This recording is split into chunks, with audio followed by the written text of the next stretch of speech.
At mga kapatid, dito po sa Metro Manila, naramdaman ang malakas na ulan at bugso ng hangin dulot ng bagyong Uwan. Live mula sa Malabon, si mobile journalist Ray Vicente. Ray, kumusta ang panahon dyan ngayon? Cheryl says maaliwalas na nga ang panahon dito sa Malabon City. Pero kung ikukumpara natin kahapon na talagang walang tigil yung ng ulan, ay ngayon makikita na mas maaraw na.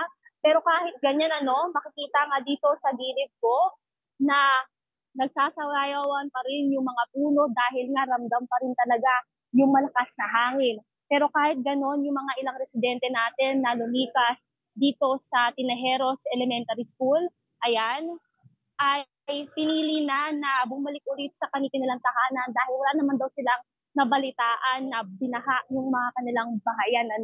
At sa ngayon ay nasa 93 na pamilya pa rin yung nanunuluyan dito sa naturang evacuation center. At ayon nga sa pulisya ay itong Barangay Tinejeros, isa sa mga madaling bahain dito sa Malabon City kasi Cheryl says kung makikita natin, pababa yung daanan. So mula dito sa palengke hanggang dyan sa dulo nitong kahabaan ng Rivera Street ay pababa yung daanan. So ang sabi ng mga residente ay umaabot daw talaga sa lagpas tao yung baha kapag marami daw talagang pag-ulan. Pero fortunately ay wala naman daw naitalang ganong kalubhang baha. Cheryl says.